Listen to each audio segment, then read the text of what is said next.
Assalamualaikum warahmatullahi wabarakatuh. Perkenalkan, nama saya Olivia Lestari dari kelas 10 ADP 2. Di sini saya akan menjelaskan tentang pembelajaran IPA mengenai materi perubahan materi. Apa yang terjadi ketika es batu atau es krim kamu letakkan di atas meja, pastinya meleleh atau mencair, bukan?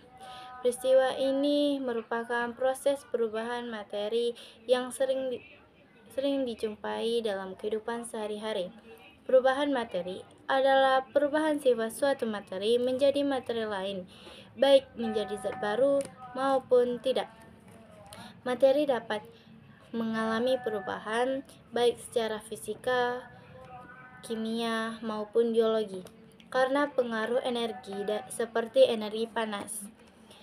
Pertama, perubahan fisika. Perubahan fisika suatu materi adalah perubahan yang terjadi pada suatu materi atau zat tanpa menyebabkan terbentuknya zat baru dan sifatnya reversible atau dapat dibalik. Suatu zat dikatakan mengalami perubahan fisika jika keadaan akhir suatu zat berbeda dengan keadaan awalnya. Contohnya, es jika diberi energi panas akan mencair menjadi uap air. Sebaliknya, jika uap air melepaskan energi panas akan mengembun.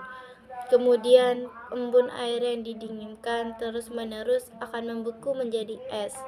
Pada peristiwa di atas, air hanya mengalami perubahan wujud saja, yaitu padat, es, cair, membun, dan gas, uap. Tidak ada zat baru yang terbentuk. Jenis zat tidak berubah, serta bentuk perubahannya tidak tetap. Perubahan itulah yang disebut perubahan fisika. Perubahan bentuk, ukuran, dan volume. Perubahan fisika, suatu zat dapat terjadi karena pengaruh temperatur dan tekanan yang mengakibatkan bentuk, ukuran, dan volumenya berubah. Perubahan fisika karena pengaruh tekanan, contohnya kayu diolah menjadi kursi dan biji kopi digiling menjadi bubuk kopi. Adapun perubahan fisika karena pengaruh suhu, contohnya air, raksa atau alkohol di dalam termometer memuai jika menyentuh permukaan benda yang bersuhu panas. B. Pelarutan. Dissolution. Pelarutan merupakan proses melarutkan zat berlarut ke dalam zat pelarut untuk memperoleh campuran baru. Contoh pelarutan diantaranya yaitu larutan garam yang berubah menjadi butiran garam melalui proses distilasi atau penyulingan. C. Perubahan wujud.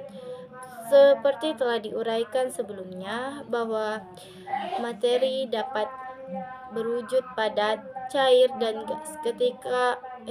gas. Ketiga wujud tersebut bisa berubah karena pengaruh panas termodinamika.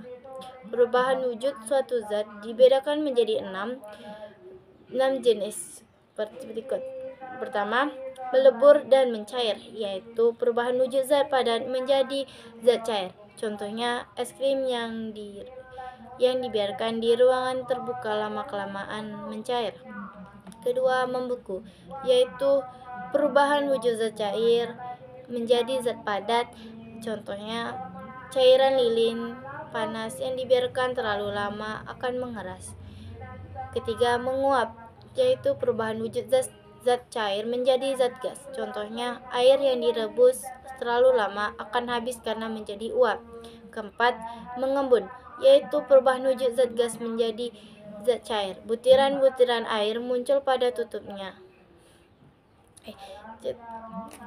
Contohnya air panas yang ditutup rapat, lama-kelamaan butiran-butiran air muncul pada tutupnya. Kelima, menyublim, yaitu perubahan wujud zat menjadi zat gas. Contohnya kapur barus yang diletakkan di kamar mandi akan mengecil beberapa hari kemudian karena mengkristal, yaitu perubahan wujud zat gas menjadi zat padat. Contohnya, uap di udara berubah menjadi salju dan air laut berubah menjadi garam. Materinya yaitu materi, padat, dan gas. Keterangannya itu D. Ekstraksi adalah pengeluaran senyawa dalam kurung atau anolit dari sebuah sampel yang umumnya menggunakan media pelarut yang sesuai dengan sampel tersebut. Contohnya, ekstraksi yang paling sederhana adalah pembuatan minuman kopi. Kedua, perubahan kimia merupakan perubahan zat dengan menghasilkan zat baru yang memiliki sifat berbeda dengan zat awalnya dan tidak dikembalikan ke bentuk semula atau irreversible. Pembakaran. Pembakaran adalah suatu reaksi kimia pada zat yang mudah terbakar dengan suatu oksidan dan menghasilkan panas. Beberapa reaksi pembakaran disertai dengan pendaran cahaya atau percikan api. Contoh pembakaran adalah reaksi hidrogen dan oksigen pada proses pembakaran bahan bakar roket. 2H2G tambah O2G dengan 2H2O tambah energi panas. Berdasarkan persamaan kimia pembakaran hidrogen tersebut, 2 mol hidrogen bereaksi dengan 1 mol oksigen akan menghasilkan 2 mol uap air dan energi panas. Berikut ciri-ciri perubahan kimia. Perubahan warna. Reaksi kimia suatu zat terlihat pada besi yang berkarat yang menunjukkan perubahan warna. Karat disebut juga dengan korosil, yaitu kerusakan material yang disebabkan oleh proses elektrokimia dari lingkungan sekitar. Contohnya, saat kamu memakan buah apel atau buah apel yang telah dikupas kulitnya, dibiarkan lama di ruangan terbuka, akan berubah menjadi kecoklatan. B. Pembentukan gas. Proses pembakaran kayu bakar atau bahan bakar minyak akan menghasilkan gas karbon dioksida CO2. Peristiwa ini menunjukkan adanya reaksi kimia dengan terbentuknya gas. C. Perubahan endapan. Kerak merupakan endapan yang terbentuk karena adanya reaksi kimia. Reaksi kimia yang terjadi antara air dan logam akan menyebabkan pendapat. D. Perubahan suhu. Reaksi kimia yang menerima panas disebut endapan, sedangkan yang melepas panas disebut eksoterm. Ketiga, perubahan biologi.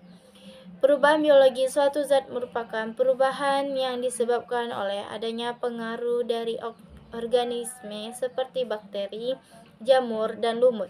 Sama halnya perubahan kimia, perubahan biologi juga bersifat permanen dan tidak dapat dikembalikan ke bentuk semula. Berikut ini diuraikan beberapa jenis perubahan biologi. Yang pertama, fotosintesis. Fotosintesis adalah proses pembentukan makanan yang dilakukan oleh tumbuhan yang mengandung zat hijau daun atau klorofil dengan bantuan cahaya matahari. Proses fotosintesis melibatkan air H2O, karbon dioksida CO2, klorofil, dan cahaya matahari untuk menghasilkan glukosa dan oksigen. Fotosintesis dirumuskan dengan reaksi kimia, yaitu 6 CO2 tambah 6 H2O tambah cahaya CH12O tambah 6 O2. B. Beragian atau fermentasi. Fermentasi adalah proses penguraian glukosa menjadi alkohol atau asam secara alami oleh mikroorganisme seperti ragi dan bakteri. Fermentasi berlangsung secara anaerobik, yaitu respirasi atau pernapasan mikroorganisme tanpa bantuan oksigen O2. Contoh reaksi anaerob pada makhluk hidup antara lain fermentasi alkohol dalam reaksi sebagai berikut: C6H12O6 2C2 H5OH 2CO2. Alkohol dan asam berperan sebagai pengawet alami yang menghasilkan rasa yang berbeda pada makanan hasil fermentasi. Proses fermentasi biasanya mengembangkan bakteri baik yang disebut probiotik. Bakteri ini terbukti memiliki manfaat bagi tubuh dan diantaranya baik untuk pencernaan dan sistem imun. Fermentasi diterapkan pada proses pembuatan kecap, tempe, minuman anggur atau wine, dan bir. C. Pelapukan akibat organisme. Pelapukan adalah perubahan zat benda mati secara biologi yang disebabkan oleh makhluk hidup atau organisme. Pelapukan dapat terjadi melalui 3 cara, yaitu pelapukan mekanik, pelapukan kimiawi, dan pelapukan biologi. Contohnya pelapukan yang terjadi pada perobatan atau profil pintu dan jendela yang dimakan rayap. Selain itu, hancurnya batuan karena adanya lumut yang hidup menempel di batuan tersebut juga merupakan proses pelapukan. D. Pembusukan atau dekomposisi. Pembusukan adalah perubahan secara biologi yang membuat objek, biasanya makhluk hidup yang mati, mengalami perusakan struktur disebabkan oleh komposer, dekomposer, atau pengurai. Dapat berupa semut, belatung, bakteri, dan jamur. Pembusukan dapat terjadi pada makanan segar menjadi basi. Sekarang masuk ke materi baru, yaitu tata surya. Teori pembentukan tata surya. Teori pembentukan tata surya menjelaskan bagaimana matahari, planet, dan benda-benda langit lain terbentuk serta dapat bekerja secara teratur dalam suatu sistem. Berikut ini beberapa teori tentang pembentukan tata surya. Pertama, teori nebula. Teori nebula mengatakan bahwa tata surya pada awalnya berbentuk massa gas raksasa, yaitu kabut raksasa yang panas, bercahaya, dan berputar perlahan-lahan. Kecepatan rotasi semakin lama semakin tinggi selama bagian materi massa lepas. Massa ini berangsur-angsur mendingin, mengecil, dan mendekati bentuk bola yang akhirnya menjadi planet. Sementara itu, massa yang masih berbentuk bola gas, planet-planet itu juga melemparkan di massa keluar angkasa dan berubah menjadi satelit atau bulan. Teori ini ditentukan oleh Immanuel Kant, seorang ahli filsafat dari Jerman.